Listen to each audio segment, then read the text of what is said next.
রাজ্যটাকে কি বাংলাদেশ বানিয়ে দিতে চাইছে? মাদ্রাসা শিক্ষায় এবারের বাজেটে টাকা বরাদ্দর বিষয় নিয়ে ঠিক এমনটাই মন্তব্য করেন দিলীপ ঘোষ।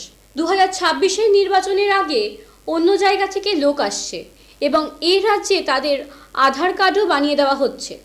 বাংলাদেশ থেকে লোক ঢুকিয়ে ভোট জেতার যে প্রবণতা শুরু হয়েছে তা ইতিমধ্যে বন্ধ করা উচিত। এ রাজ্যে ৬২ লক্ষ রেশন কার্ড বাতিল হয়েছে।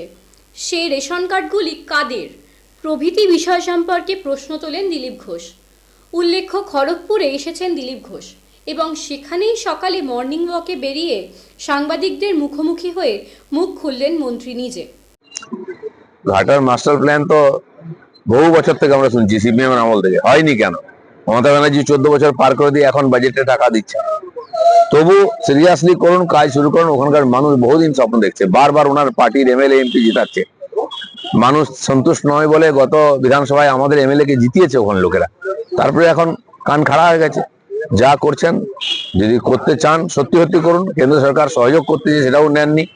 500 কোটি টাকায় হবে না, 1500 কোটি টাকা লাগবে। কবে করবেন, কিভাবে করবেন, এটা খালি ইলেকশনকে দেখে করছেন না সত্যি সত্যি করতে চান, সেটা আমাদের করে দেখাতে হবে। বিজেপি মমতা ব্যানার্জি বলছে বিজেপি প্রচুর নাম ঢোকাচ্ছে নির্বাচন। ওনারও তো ওনাদের সরকার আছে, ওনাদের কর্মচারী আছে। বিজেপি নাম ঢোকায় কেটে দিন। আমরা বলতে চাই ওনারা বাংলাদেশের নাম ঢুকিয়েছেন, ভোটার লিস্টে নাম ঢুকাচ্ছেন, এখান থেকে আধার কার্ড করে দিচ্ছেন, সারা দেশে গিয়ে বোম পাঠাচ্ছে এবং 62 লক্ষ রেশন কার্ড পশ্চিমবাংলায় ক্যান্সেল করেছে। কারা তারা? তা কে ঢুকিয়ে, কে তাদেরকে রেশন কার্ড দিয়েছে? এখানকার সরকার দিয়েছে বাংলাদেশিদেরকে। এরকম আরো লক্ষ লক্ষ লোক আছে। অন্যের দিকে আঙুল তোলার আগে নিজের দিকে দেখুন এবং এই সমস্ত লোকেদের নাম কাটুন, এদেরকে বাংলাদেশে পাঠান। আর না গেলে এই বাংলাদেশ থেকে ভোটার নিয়ে এসে এখানে ভোট জেতার যে চালাকিটা শুরু করেছেন সেটা আবার বন্ধ হওয়ার দরকার আছে। বাংলার বাজেট নিয়ে বাংলার বাজেটে কি আছে? যেগুলো পুরনো কথা সেগুলো নতুন করে দেওয়া হয়েছে। যেগুলো আসল যে প্রকল্প নিয়ে এত উনি কন্যাশ্রী, যুবশ্রী, সবুজ সাথী বা এই যে এই যোজনা যেগুলো আছে, লক্ষ্মী, এগুলো এর কোনোটাই টাকা বাড়াননি।